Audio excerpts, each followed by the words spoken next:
Oke, halo semuanya. Assalamualaikum warahmatullahi wabarakatuh. Kita kali ini bertemu di mata kuliah Sains Interior. Materi minggu ini kita membahas tentang transportasi dalam bangunan. Transportasi dalam bangunan apa saja sih yang teman-teman ketahui tentang transportasi dalam bangunan? Jadi dalam hierarkinya transportasi bangunan itu bukan hierarki ya. Transportasi bangunan itu punya dua sifat, ada yang manual, ada yang mekanis. Yang manual itu terdiri dari tangga atau ram. Untuk tangga sendiri terbagi menjadi dua, ada umum dan tangga darurat. Kemudian transportasi bangunan yang mekanis, dia terdiri dari empat, ada eskalator, ada travelator, ada konveyor, dan juga ada lift. Lift sendiri terbagi menjadi ada lift penumpang, ada juga lift barang. Kita akan belajar dulu mengenai transportasi bangunan yang manual. Ya. Tangga ya di tipe yang manual, tangga. Tangga itu terbagi menjadi tangga umum dan tangga darurat. Tangga atau merupakan transportasi vertikal eh, merupakan transportasi vertikal ya. Dia adalah metode transportasi yang digunakan untuk memindahkan benda atau manusia dari satu tingkat ke tingkat lainnya, baik dari bawah ke atas maupun sebaliknya. Jenis-jenis transportasi vertikal meliputi ada tangga, ada lift, travelator, eskalator, dan lainnya. Tangga dibagi menjadi dua, ada tangga umum dan tangga darurat. Kalau tangga umum sudah pasti kita tahu ya, tangga umum ini ada di tempat di mana saja dan dalam sebuah bangunan tangga umum ini sifatnya tidak hanya sebagai fungsi utamanya, tapi juga bisa dijadikan sebagai wadah untuk nilai estetika juga gitu. Sementara yang satunya yaitu tangga darurat kita ketahui biasanya ada di satu tempat tertentu. Tangga darurat ini sifatnya sangat krusial karena dia sebagai alat transportasi darurat ketika terjadi kecelakaan atau terjadi bencana, akses manusia atau barang pasti diutamakan ke tangga darurat. Itu fungsi utamanya tangga darurat. Kemudian spesifikasi tangga pada umumnya ya, tangga itu kalau kita lihat ada dalam definisinya dia di dalamnya ada untread, ada obtread.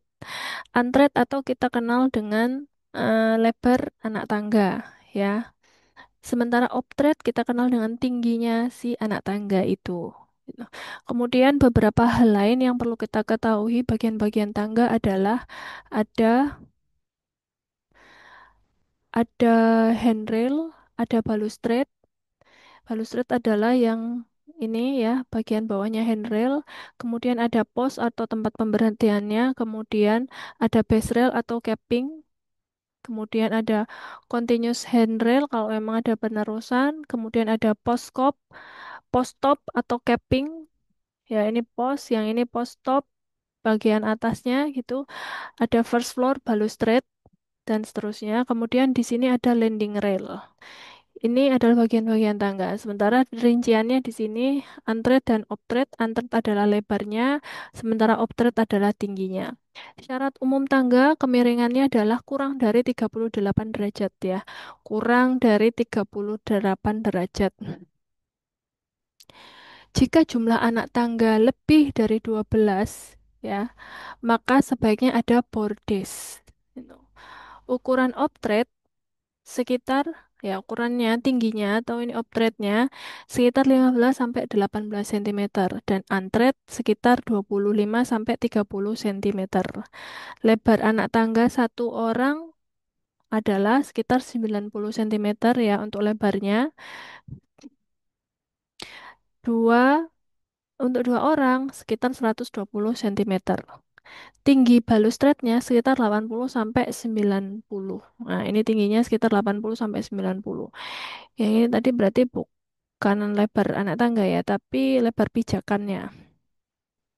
Kenapa menggunakan spesifikasi ini? Maka yang pertama pasti keamanan, agar tidak cepat lelah saat naik dan juga tidak mudah tergelincir saat turun. Dan yang kedua adalah kenyamanan. Yang ketiga adalah estetika. Pastinya ada unsur estetika juga di dalamnya gitu. Sementara syarat tangga darurat itu apa? Kemiringannya maksimal 40 derajat ya. Maksimal 40 derajat. Kita tahu tadi kalau terlalu miring bisa jatuh ya. Letak tangga dalam jangkauannya kurang dari 35 meter. Kemudian dia harus terlindung dengan material yang tahan api. Karena tadi tangga darurat merupakan akses manusia turun atau naik karena adanya keadaan darurat seperti kebakaran. Maka harus terlindung dengan material tahan api, termasuk dinding atau beton dan pintu metal tahan api. Berikutnya, dilengkapi penerangan yang cukup dengan listrik cadangan menggunakan baterai selama listrik mati. Berikutnya, suplai udara segar diatur atau dialirkan bisa menggunakan exhaust fan atau smoke vestibule pada puncak atau ujung tangga sehingga pernafasan tidak terganggu. Karena daerah tangga itu cukup krusial ya. Apalagi kalau ada kebakaran, jadi sebaiknya ada aliran udara. Kemudian, pintu pada lantai terbawah terbuka langsung ke arah luar gedung. Pada tangga darurat, tiap lantai harus dihubungkan dengan pintu masuk ke dalam ruang tangga tersebut. Itu. Jadi setiap lantai harus bisa terhubung dengan tangga darurat. Dan tiap lantai dan lantai terbawah itu bisa terbuka langsung ke arah luar gedung. Itu ya. Ini untuk keamanan dan memudahkan manusia atau orang-orang segera keluar dari bangunan tersebut ketika ada kebakaran. Dilengkapi dengan penerangan cukup dengan listrik cadangan menggunakan baterai selama listrik mati. Oke, tangga harus ada penerangan ya. Kalau nggak ada penerangan tapi ada keadaan darurat, akan berbahaya juga buat penghuni di bangunan tersebut. Nah, kalau kita lihat itu tadi menggunakan beton. Kalau menggunakan beton, kita lihat strukturnya seperti ini. Yang pertama pasti kalau di beton ya, kalau tangga yang materialnya beton pasti ada balok lantai. Balok lantai ini sebagai akses untuk bordesnya. Balok lantai untuk bordes ya, yang tengah-tengah ini. Sementara yang atas ini untuk lantai di atasnya. Nah, balok lantai kalau lihat di isometri atau perspektifnya seperti ini ya. Ini adalah balok lantai. Kemudian ada struktur betonnya untuk tangga yang ini menggunakan struktur beton. Nah, ini struktur betonnya di sini. Kalau ini tampak atasnya. Nah, ini tampak atasnya di sini. Ini kurang lebih hmm, ya ini kurang lebih daerah sini ya. Oke, daerah sini ini kurang lebih. Oke, ini satu 2 3 4 berarti ini satu 2 3 4 5. Itu. Kemudian balok lantai ini struktur betonnya. Nah, ini struktur beton, ini balok lantai, ini balok lantai yang menerus di lantai 2. Nah, ini balok lantai untuk eh bordesnya. Nah, ini kelihatan ya seperti ini, kurang lebih. Oke, lanjut. Kemudian transportasi manual berikutnya adalah RAM. RAM merupakan jalur miring yang digunakan sebagai alternatif tangga untuk menghubungkan dua tingkat dengan ketinggian berbeda. Umumnya memiliki kemiringan yang lebih landai dibandingkan tangga, sehingga lebih mudah dilalui oleh orang dengan keterbatasan mobilitas atau memindahkan barang. Jadi, apabila kita perlu untuk ke lantai berikutnya, tapi kita tapi penghuninya atau penggunanya adalah orang dengan keterbatasan mobilitas seperti menggunakan kursi roda atau menggunakan eh,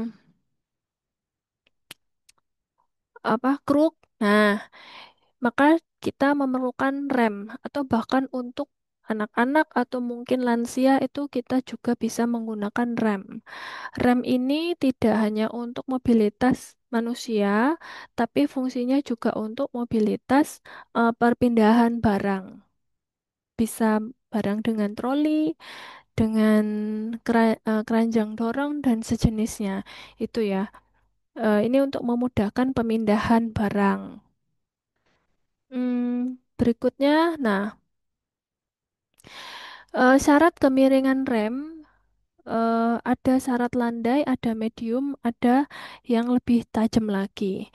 Yang landai itu yang baik, sekitar 1 hingga 6%. Nah, kurang lebih gambarannya seperti ini. Ini sekitar 6%, kalau yang bawahnya ini sekitar 8%. Itu. Kalau udah 8% sudah apa namanya bisa dengan bantuan didorong. Itu. Sementara untuk medium rem sekitar 8-10%. Dianjurkan menggunakan anti-slip untuk lapisan permukaan lantai. Gambarannya kurang lebih seperti ini. Kemudian stip rem lebih dari 11% harus menggunakan bahan atau lapisan anti-slip atau permukaan dibuat kasar. Nah, gambarannya kurang lebih seperti ini, lebih dari 11%. Kebayang ya teman-teman kemiringannya securam apa? Ini kalau misalkan pengguna kursi roda menggunakan sendiri kursi rodanya dan tidak dibantu didorong, ini akan mempersulit mereka. Itu. Begitu pula kalau kita mendorong barang menggunakan troli, ini akan lebih berat, terasa lebih berat dibandingkan yang landai seperti ini. Oke, beberapa contohnya yang di sebelah kanan ini, yang tengah ini akan lebih baik lagi kalau di rem yang panjang itu ada tempat pemberhentian. Ini seperti bordes gitu ya sifatnya. Ini ada tempat pemberhentian supaya apa? Supaya tidak terlalu curam, tidak terlalu tampak curam ketika turun gitu. Kalau contoh di sebelah kanan ini juga digambarkan di contoh sebelah kanan ini karena dia terlalu tinggi, maka perlu dibuat pemberhentian di sini di tengah-tengahnya supaya tidak terlihat curam. Tapi kerasa ya ini agak curam turunnya itu. Nah, setelah tadi kita belajar yang manual, kita belajar alat transportasi yang mekanis. Yang pertama adalah eskalator. Eskalator adalah tangga berjalan otomatis yang bergerak naik atau turun menggunakan motor listrik dan rantai penggerak.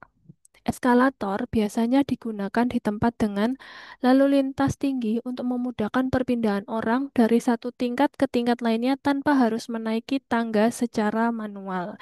Ini memudahkan perpindahan manusia dari lantai satu ke atasnya atau lantai atasnya dari lantai atas ke lantai bawahnya eh, supaya manusia dapat berpindah dengan mudah gitu ya. Jadi ini dibantu dengan motor listrik gitu. Kita sering menemui eskalator ini di bangunan-bangunan tinggi seperti mall, kemudian apa lagi ya? Yang terbaru ada di stasiun, terminal, bandara, dan lain sebagainya ya. Biasanya di bangunan publik yang bertingkat itu pasti ada eskalator ini gitu. Nah, kalau kita lihat lagi ketentuan umum eskalator, ya, di antaranya adalah yang pertama, kemiringannya lebih dari 10% dan umumnya antara 30 sampai 35%. Panjang eskalator disesuaikan dengan tinggi antar lantai bangunan yang dihubungkan. Lebar sesuai dengan peruntukannya. Eskalator untuk satu orang lebarnya 60 cm, untuk dua orang antara 100 hingga 120 cm. Nah, ini contoh gambarannya ada di sebelah kanan. Bagian-bagian eskalator ada di sebelah kiri ini. Yang pertama ada front edge panel, ya panel paling depan ini. Kemudian ada handrail belts. Handrail belts ini Dia bergerak juga sama seperti pijakannya ini ya. Kemudian ada glass fence, ada step pijakannya ini. Kemudian ada motornya ada di bagian atas di dalamnya. Nomor 6 ini ada drive up down unit. Kemudian ada step chain, ada rantainya, kemudian ada safety control komputer dalam sini, kemudian ada truss, ada internal and external cover plate. Ini ya, cover plate-nya untuk menutupi mesin-mesinnya dan ada step track. Ada step track-nya di sini. Ukurannya antara untuk satu orang sekitar 60 cm. Ini 61 cm ya di gambar ini sekitar 60 senti. Kemudian ada juga 80 senti, ada juga 100 hingga 120 senti. Ini untuk dua orang.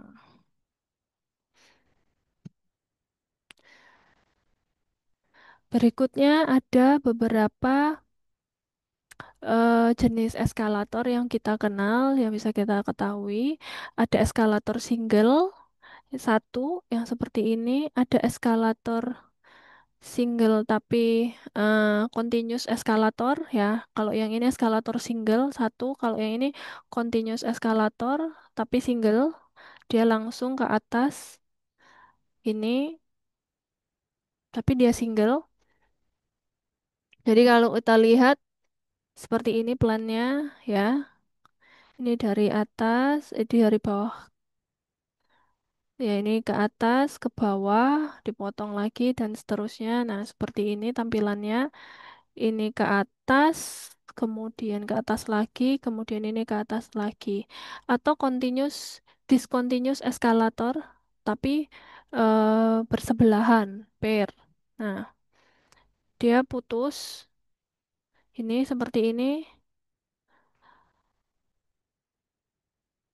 tapi apa namanya tidak berhubungan langsung. Jadi di sini bisa atas bawah gitu, tapi tidak langsung discontinuous. Atau continuous escalator single. Oh, ini sama ya, sama yang ini. Continuous escalator crossing. Yang ini crossing, kalau yang ini. eh, nah, ini lanjut tapi bersilangan. Jadi dari sini ini naik, yang ini naik, yang sebelah sananya turun. Ya, kalau yang ini jejeran tapi sama-sama naik. Oke. Sama jejeran tapi naik turun gitu ya. Oke, lanjut. Kayaknya teman-teman yang sering ke mall pasti tahu ya jenis-jenis ini. Coba teman-teman cek lagi deh di mall. Jenis jenis eskalatornya jenis yang mana? Apakah eskalator single, continuous eskalator single, discontinuous eskalator pair, atau continuous eskalator crossing gitu. Lanjut. Berikutnya ada travelator. Disebut juga moving walkway. Adalah jalur berjalan otomatis berbentuk konveyor datar atau sedikit miring yang digunakan untuk mempermudah perpindahan barang atau orang dalam area luas. Travelator beroperasi dengan motor listrik dan berjalan secara kontinu, mirip dengan eskalator tetapi tanpa tangga. Nah, kalau tadi eskalator ada tangganya, kalau travelator tidak ada tangga. Dia biasanya eh, lebih eh, konveyor biasanya berbentuk konveyor datar ya. Dia berupa perpindahan barang tapi datar. Itu atau sedikit miring. Biasanya teman-teman menemui ini di mana aja? Ada di hypermart ya. Kalau kita menuju areanya hypermart gitu, biasanya kita temui travelator ini yang seperti eskalator tapi tidak ada anak tangganya. Nah, itu disebut dengan travelator. Atau mungkin kita temui di area bandara seperti gambar yang tengah ini atau yang sebelahnya ini. Biasanya kita temui di area bandara. Fungsinya untuk apa? Untuk perpindahan barang atau untuk perpindahan orang. Tapi untuk perpindahan orang ini biasanya untuk mengurangi rasa lelah, terutama untuk lansia. Kenapa? Karena Di penelitian, fatigue atau kelelahan itu jadi pertimbangan yang sangat krusial dalam pembangunan bandara, ya, karena bandara itu cukup luas dan butuh beberapa titik untuk tempat duduk. Dan di situ dan untuk mengurangi kelelahan itu, terutama untuk lansia, maka diperlukan konveyor ini atau travelator ini gitu.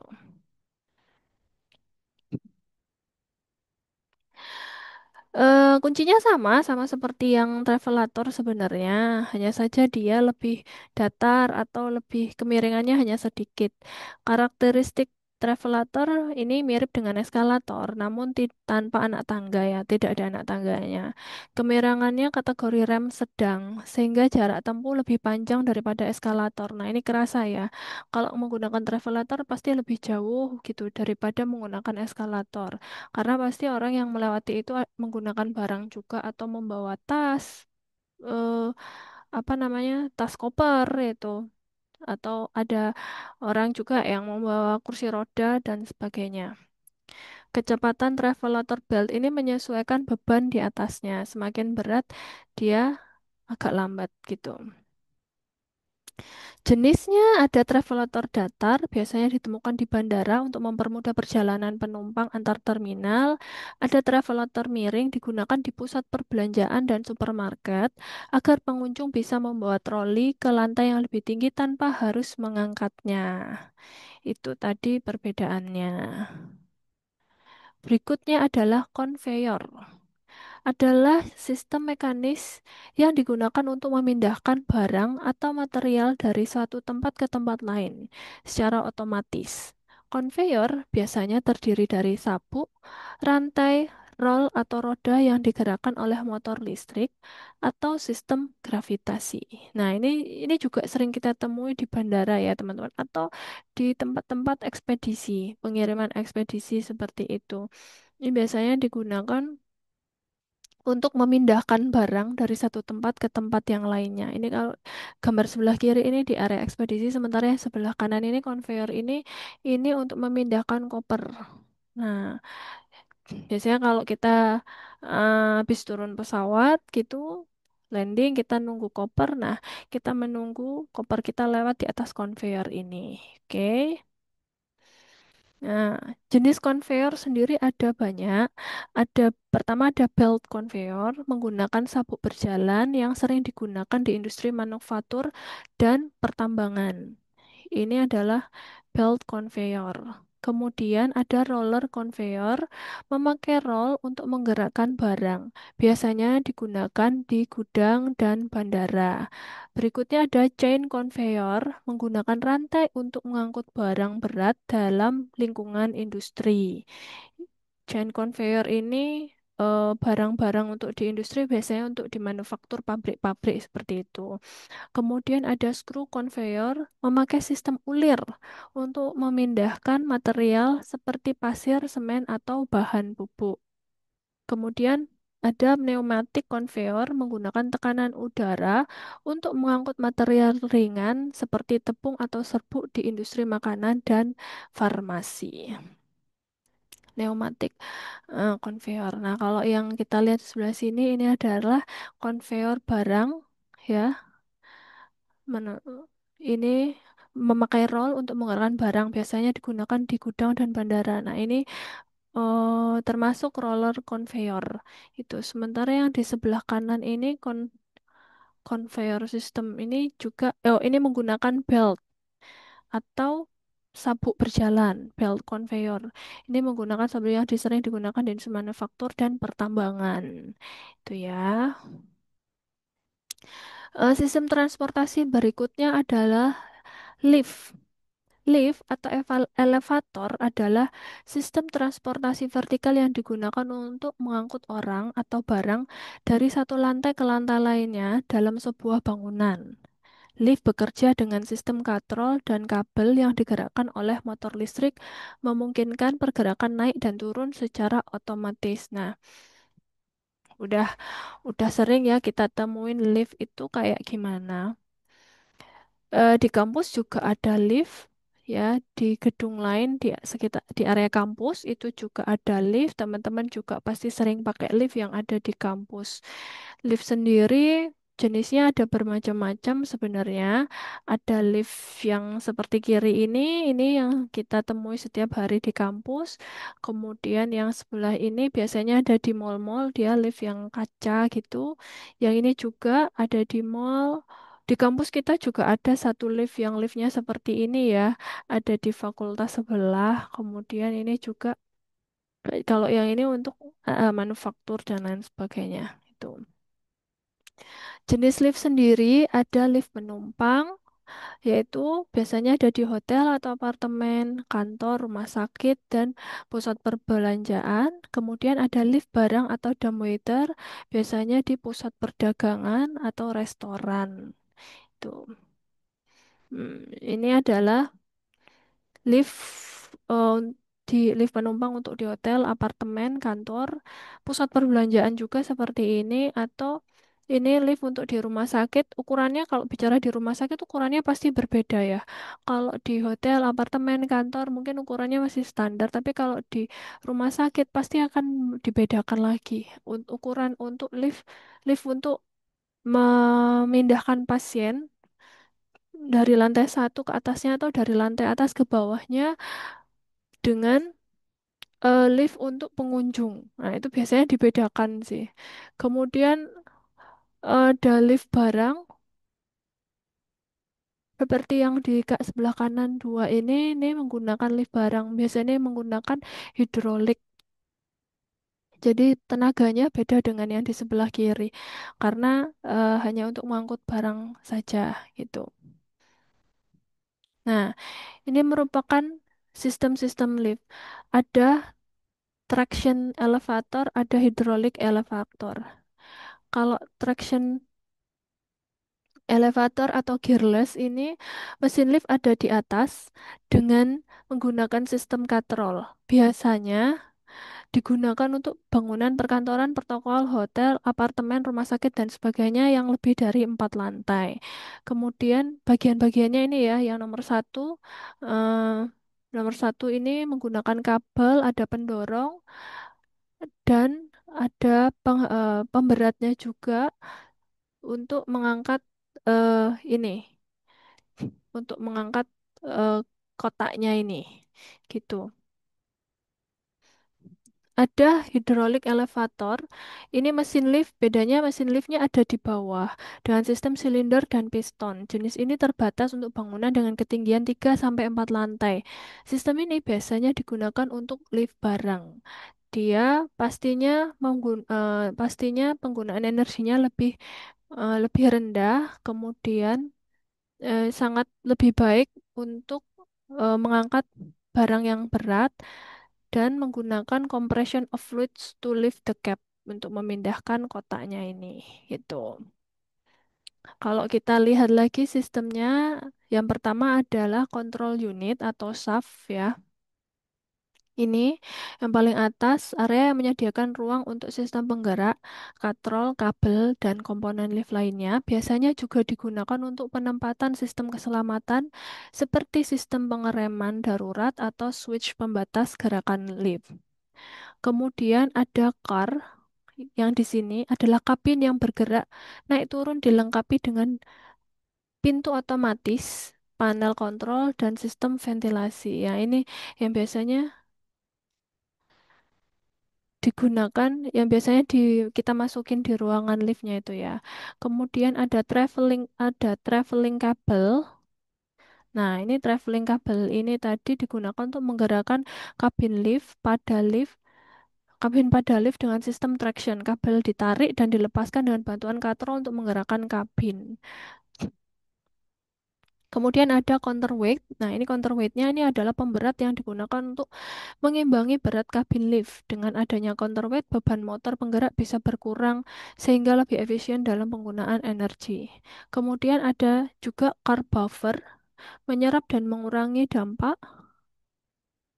Car buffer ini ya, menyerap dan mengurangi dampak jika kabin lift berhenti atau bergerak dengan kecepatan tinggi. Misalnya saat mencapai lantai terendah atau pit atau jika terjadi kegagalan sistem. pit atau area untuk pit itu biasanya yang paling bawah sih. Di sini nggak ada ya tulisannya pit. Area untuk menampung bagian bawah kabin lift saat berada di lantai terendah. Pit juga memfasilitasi ruang untuk sistem penggerak dan mekanisme lainnya seperti perlambatan atau sistem hidrolik pada lift tertentu. Jadi, lift ini tadi, kalau kita masukin ada counterweight-nya. Ini counterweight atau pemberat ini nanti yang mengimbangi jalannya lift. Makanya dari sistem katrol ini tadi ya, dia akan bergerak, beratnya akan diimbangi dengan counterweight ini. Mau ke arah mana? Mungkin teman-teman bisa lihat. Nah, coba teman-teman kalau ke mall-mall, kalau menemui lift yang transparan seperti ini, sistemnya seperti apa, teman-teman bisa lihat. Di situ nanti pasti ada pemberatnya, ada counterweight-nya. Itu juga jadi apa namanya kayak alarm gitu kalau misalkan liftnya lebih berat dari counterweight maka dia bisa bunyi ada alarmnya supaya mengurangi kapasitas penumpang di car-nya itu tadi ya di tempat ininya tempat ruang liftnya gitu. Nah ini strukturnya ini merupakan shaft lift ya atau ruang lift, desain dan ukuran shaft harus memperhatikan dimensi lift yang akan dipasang, termasuk ruang untuk sistem penggerak, katrol, motor, motor sistem rem, serta jarak aman antara kabin dan dinding shaft.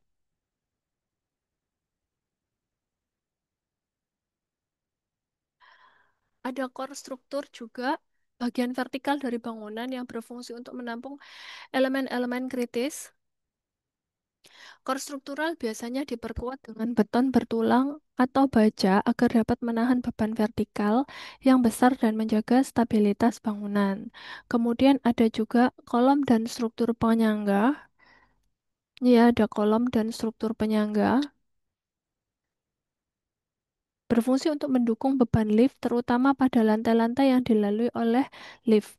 Kolom di sekitar shaft lift harus cukup kuat untuk menahan beban lift dan semua komponen mekanismenya. Pijakan lantai untuk lift berfungsi sebagai area untuk menampung bagian bawah kabin lift ketika berada di lantai terendah.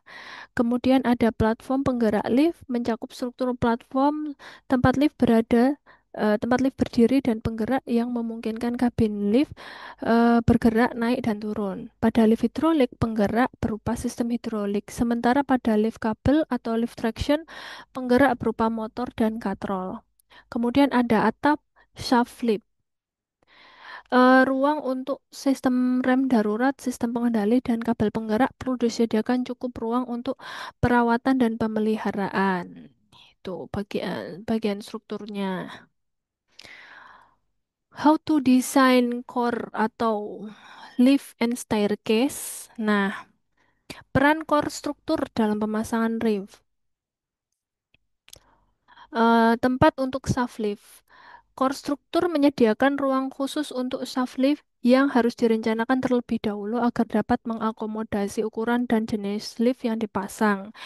Kekuatan struktur core yang terbuat dari beton, bertulang, atau baja memberikan kekuatan dan stabilitas tambahan untuk bangunan. Sangat penting untuk menahan beban vertikal dari lift, terutama jika bangunan memiliki banyak lantai. Kemudian pencapaian aksesibilitas yang tepat. Desain core juga mempengaruhi aksesibilitas lantai-lantai berbeda dengan lift, terutama dalam hal perencanaan saluran utilitas yang terintegrasi seperti sistem listrik, pipa air, atau ventilasi. Nah, kalau kita lihat di gambar ini, penataan lift yang baik seperti gimana? Sebaiknya pintunya ya, kita harus menyediakan tempat untuk shaft lift dulu. Kemudian untuk bukaan pintunya, sebaiknya pintunya dia menghadap langsung ke arah lift dan eh, dibuat dua pintu seperti ini, bukan satu pintu ya. Sangat disayangkan kalau satu pintu, aksesibilitas orangnya jadi sangat berkurang gitu. Too close to the lift opening, terlalu terlalu sedikit gitu. Kemudian yang diperbolehkan lagi adalah seperti ini, jaraknya ada jarak yang cukup besar antar lift ya, sekitar 150-an gitu, 1,5 meteran paling sedikit untuk arah dari lift ke tangga seperti ini. Jangan terlalu mepet, hanya 1 meter itu jangan. Tuh, kenapa? Ini supaya mempermudah aksesibilitas orang-orang yang sedang menunggu lift. Jadi nggak sampai jatuh ke tangga gitu. Berikutnya adalah, nah, jaraknya seperti ini ya, kurang lebih teman-teman. Jangan terlalu mepet, tapi ini naik, naik, naik, naik, ini naik. Oke, tidak terlalu mepet, ada jarak sekitar kurang lebih X, ya sekitar 1,5 meteran gitu ya. Pertimbangan perencanaan lift, yang pertama data gedung dulu. Karakteristik gedungnya meliputi jumlah lantai, tinggi bangunan, jarak antar lantai dasar dengan lantai teratas, kemudian ada karakteristik penggunanya, ya, meliputi siapa, fungsi, kapasitas, aksesibilitas, kebutuhan khusus. Harus diketahui dulu karakteristik gedungnya, kemudian karakteristik penggunanya. Siapa aja penggunanya di dalam gedung itu. Siapa fungsi, kapasitas, aksesibilitas, dan kebutuhan khususnya. Kemudian yang kedua adalah faktor penentu kualitas lift. Yang pertama pasti ada waktu tunggu, interval waiting time.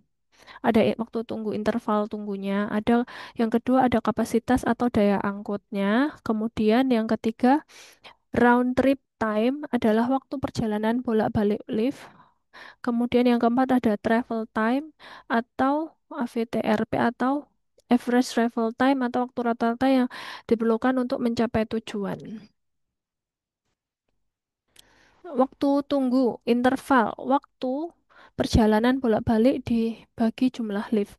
Lama waktu tunggu berdasarkan jenis gedung, misalkan perkantoran itu sekitar 25 sampai 45 detik, apartemen itu sekitar 50 sampai 150 detik, hotel 40 sampai 70 detik, asrama 60 sampai 80 detik, rumah sakit tingkat 5 sampai 10 lantai 20 sampai 30 detik.